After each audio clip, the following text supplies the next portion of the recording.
Hi everybody and welcome to Heel Heat. My name is George Coles, and on this episode we're going to do a top 10. The topic of this top 10, the best of the 2010s.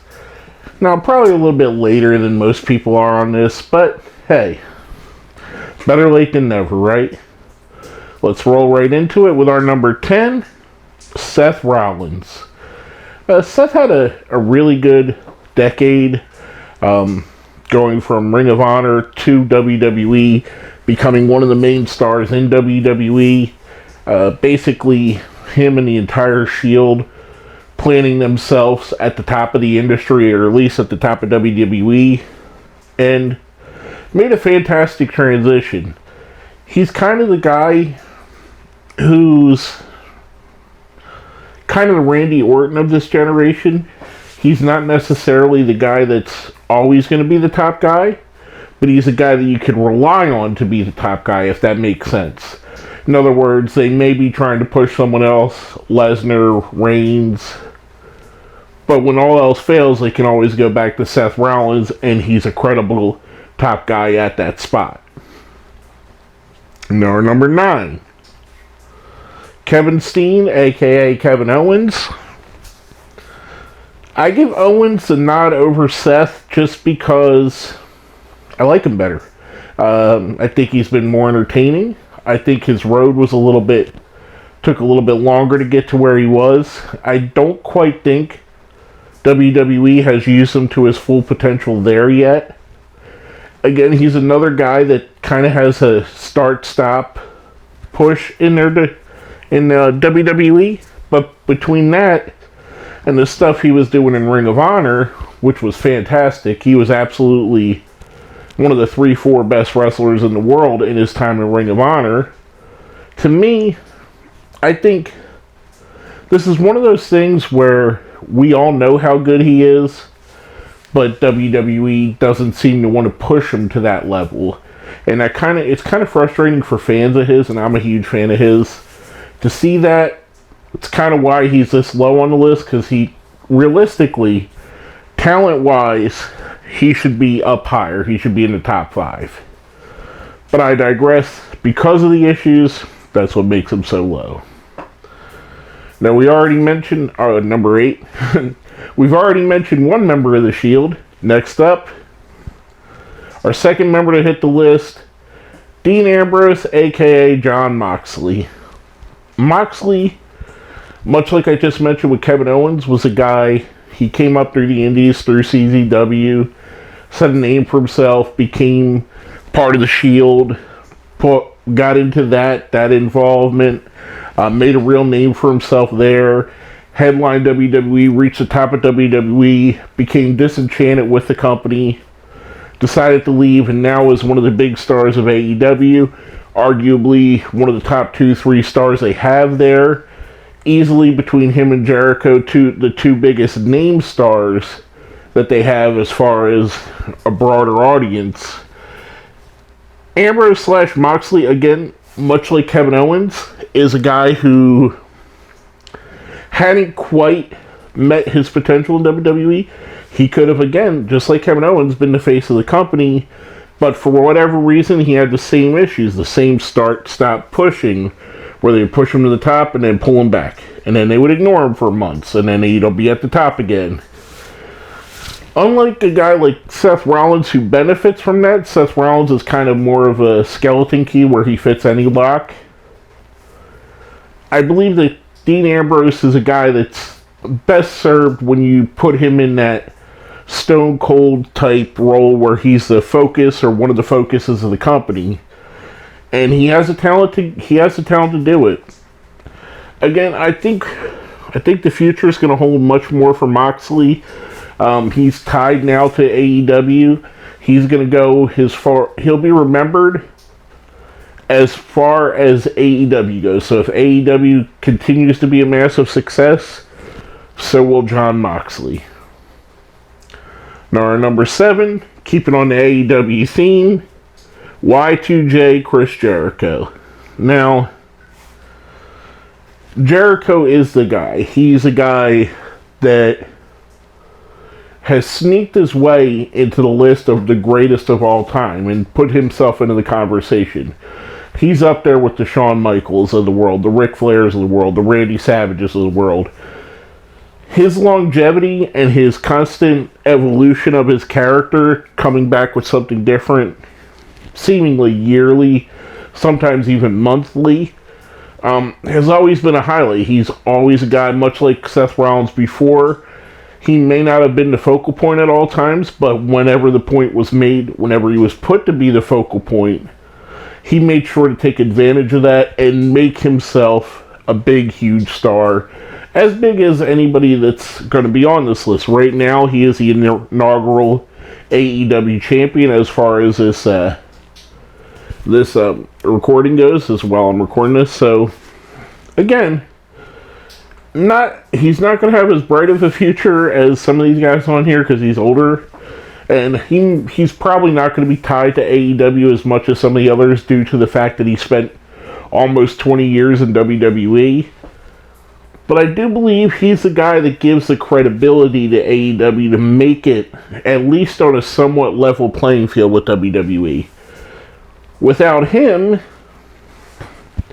they'd have Moxley still, but they wouldn't have that guy. He's kind of like Hulk Hogan was for WCW to build their credibility up.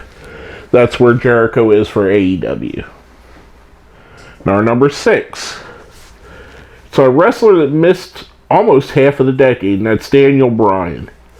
If it wasn't for the fact that he had the neck injury that he lost about 3 years of his career to, Daniel Bryan would probably be number 1 or 2. I mean, the guy just absolutely crushed it. He went from somebody that was basically an also-ran, made the way to the top of the company, made the way to the top of WWE without anybody's help, seemingly against everything that they wanted to do with him, seemingly against all their plans, and pushed his way to the top to make himself an iconic character, one of the people that, when you look back at the generation of 2010s and forward, he's going to be the one guy or one of the few guys that you look back and go, that's the guy that defined that generation. And the Yes Movement, Team Hell No, his feud with the Wyatt family, his rise to prominence, everything about it, it's so iconic. It's so what you would want from a superstar of his level. And he definitely delivered. I mean, the guy is one of the best wrestlers in the world. And like I said, if it wasn't for the large chunk of time missed, he'd probably be fighting for the number 1 or 2 spot on this list. Now, our number 5. Probably the most controversial one on this list, and one that I know a lot of people aren't going to like. Roman Reigns. You're waiting for the shoe to fall, the third member of the Shield. The Shield itself was very revolutionary. All 3 of its members, iconic in their own way.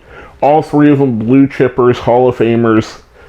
Roman Reigns had the potential to be exactly what WWE wants him to be, and that is the face of the generation. Unfortunately, they made some missteps which turned a lot of the fan base against him. They've made him not as popular as he should be. He's a decent wrestler. He's not the best wrestler. He's probably, if you go by in-ring talent, he's probably the worst wrestler on this list. However, the fact that he is the focal point of the biggest company in the world and has been for several years now and will continue to be for several years into the future puts him at this number 5 spot. I think that Roman Reigns, he gets a little bit too much negative reaction, more than he deserves. Some of it rightfully deserved, some of it, how can you hate the guy? If you were working at your job and the boss came up to you and said, hey, I want you to run the company, whether you're qualified or not, are you turning that down? I'm going to guess that 99.9% of you are not going to turn that opportunity down, and neither has he. And for what he's done, he's made some really impactful moments, some really good moments, some really bad, the Royal Rumble a few years back to be named one where the fans just totally turned on him. But, again, it's probably the most controversial pick, but mostly based off of his standing. And a lot of this has to do with kayfabe, how the list is working its way out. So, in kayfabe, he's the most dominant wrestler of the generation. Gets a little bit of a knock in reality due to the negative reaction. Now, our number 4, Hiroshi Tanahashi. I know it's probably been said a billion times, but he really is a once-in-a-generation talent, a once-in-a-lifetime talent, a 1 in 100 special talent. And Tanahashi is a guy that kept New Japan Pro Wrestling going through some of its darkest times, pulled it up through some of its lowest times as a company, kind of built the new generation of New Japan Pro Wrestling, where New Japan is now known as the best wrestling show in the world, or wrestling company in the world. And it's all built on the back of a guy like Tanahashi. Tanahashi was the guy that carried the ball, carried him through the dark ages, kind of like a Bret Hart and Shawn Michaels in WWE, carried the WWF at the time through some of its darkest times. That was Tanahashi for New Japan Pro Wrestling. All of the success of New Japan Pro Wrestling over the last half a decade or more has been directly resulted to put on the back of Hiroshi Tanahashi. And he's definitely the ace. He's the guy that, when I look back at the 2010s, he's probably going to be one of the guys that I've enjoyed watching as much as anybody else on this list. Now, our number 3, you may have noticed it from the shirt, Kenny Omega. I put Omega just above Tanahashi for the transcendence he has, for the level of popularity he has globally. Tanahashi, easily the ace of Japan, but Omega helped spark a revolution, which eventually became All Elite Wrestling. He's part of the Bullet Club, part of the iconic, one of the leaders of the Bullet Club. A guy who really, much like Tanahashi did for Japan, Omega helped open the world up to New Japan Pro Wrestling. Whereas, when I would talk about stuff that happened in New Japan Pro Wrestling a decade ago, a lot of people had no idea what I was talking about. And a lot of it has to do with the world shrinking, New Japan World being a thing now, YouTube, other places having more clips of Japanese wrestling. But a lot of it also has to do with a guy like Kenny Omega, who, as the face of their company, absolutely brought it worldwide. And to me, there was about a 2.5 year stretch that he was the best wrestler in the world without question, maybe a little question, which we'll get into in a moment. But other than that, and I hate to say it, his stocks went down a little bit with All Elite Wrestling, but I think they purposely, the Young Bucks, Kenny Omega, Cody Rhodes, have purposely lowered their own stocks to show that they're not going to be the kind of booker that overbooks himself as the dominating wrestler on the show and lets other wrestlers get over. So maybe we'll see better from Kenny Omega as we go forward. I sure hope so, because he's one of the most entertaining wrestlers in the world, one of my favorite wrestlers. I hope we get the Kenny Omega, the best bout machine, the cleaner in AEW, and I hope we get it before the end of this year. Now, our number 2, frequent opponent of both number 3 and 4, and probably both number 3 and 4's biggest foe, Kazuchika Okada. Just barely edging out Kenny Omega, in my opinion. He was a guy, again, when I mentioned that Kenny Omega had a streak of about 2.5 years where he was the absolute best wrestler in the world. The argument could also be made that Kazuchika Okada was the best wrestler in the world at that same time frame. The reason that Kazuchika Okada gets a little bit more on this list for me is because he's continued that even on past Kenny Omega leaving. He's had the matches with Naito. He's had the matches with Tanahashi.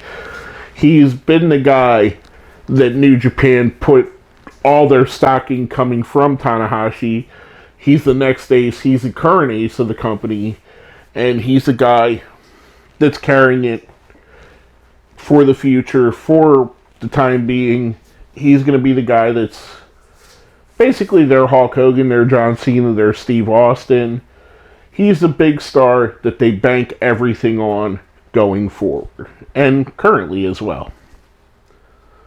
Now, before we get to our number one, if you haven't seen any of our top 10s before, we do a little thing called the best of the rest. Basically, stuff that was considered for the list, but for whatever reason just didn't make it. On this one, we have a few. First off, CM Punk. Now, I know it's very much like Roman Reigns, another really controversial character. The fact that I even considered him with only 3 years wrestled in the decade should tell you how important CM Punk is. The fact that 7 years after he walked away, you're still hearing at least once a month a CM Punk chant at some kind of wrestling event somewhere. The fact that he's been the face of disenfranchisement with WWE or whatever wrestling show, whenever fans are bored, they don't chant boring anymore. They chant CM Punk to show their displeasure. So, to me, he's transcended just the 3 years, and the 3 years were fantastic. We're talking about the pipe bomb. We're talking about the 434-day reign. We're talking about all of that happened in such a little time capsule. If he would have stayed in WWE, or if he would have even went to, say, Impact or Ring of Honor or New Japan at the time, he would have continued to be on the trajectory and probably been one of the top 3 or 4 guys on this list. Fortunately, he didn't make the list just because of how brief his time in the decade was. Also on the list, a guy that went from a focal point to basically a part-timer by the end of the decade, and that's John Cena. Again, another controversial guy. Cena didn't quite make the list because by the time Roman Reigns really picked up steam, Cena was pushed to the back burner. And not to say that's a bad thing. John Cena is absolutely a surefire first ballot, whatever you want to call it, Hall of Famer. I know they don't really do ballots. But whenever he's ready to go in the Hall of Fame, Vince McMahon's going to put him in there.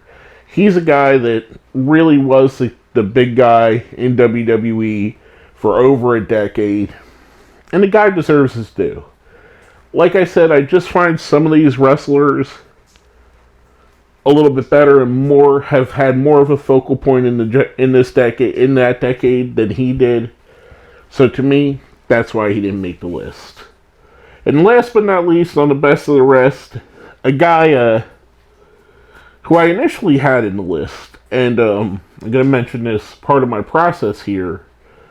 When I initially put together this list, I ran it by a good friend of mine, Papa Pickett, who you may have seen. He does a lot of speed running video games. I'll put a link down to his page down here. Really good friend of mine. And I ran it by him and I said, hey, what do you think about this?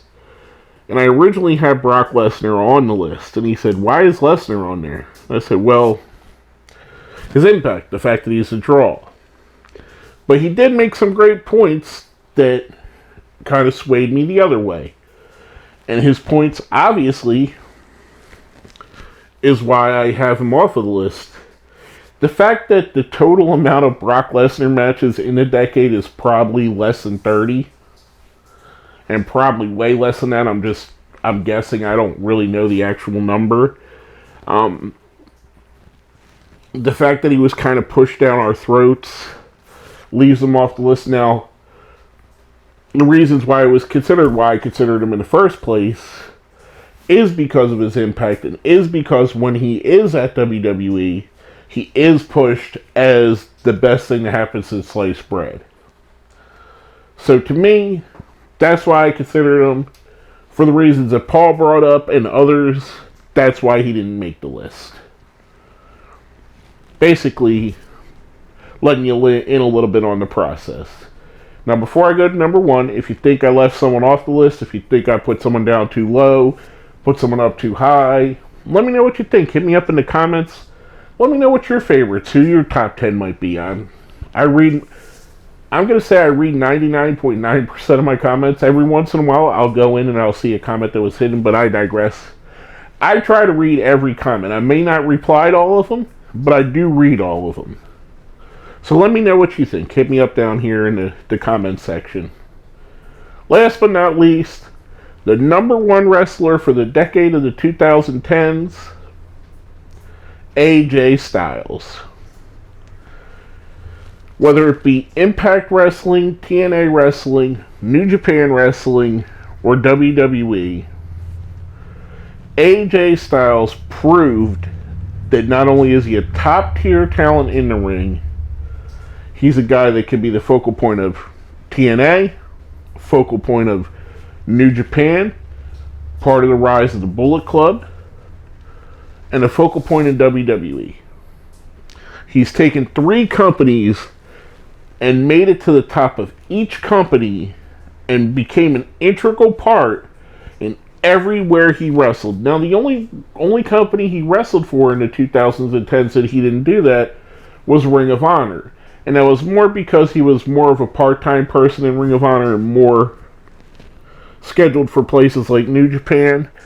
So, I give him the pass for not conquering Ring of Honor because he wasn't there as often as they probably would have liked him to be. I guarantee if he would have did every show in Ring of Honor over the, I believe, year or so that he was there, he would have been their world champion. But I digress. Leader of the Bullet Club. Leader of the OC, which is basically a knockoff of the Bullet Club. Champion in every company. Well decorated. Guy that when he came to WWE and being on that national stage was scared that people wouldn't know who he was, and got one of the best reactions at a Royal Rumble I've ever seen. Just an amazing talent. I mean, one of the absolute best wrestlers of this generation, or any generation. Easily, to me, for everything he did and all the different organizations he did it in, makes him the top guy for the decade. But basically, that's my opinion of the top 10 wrestlers of the 2010s. Like I said, hit me up down here if you have a different opinion. Let me know what you think. Even if you like it. If you agree with me totally, let me know. My name is George Coles, and this has been another Heel Heat Top 10.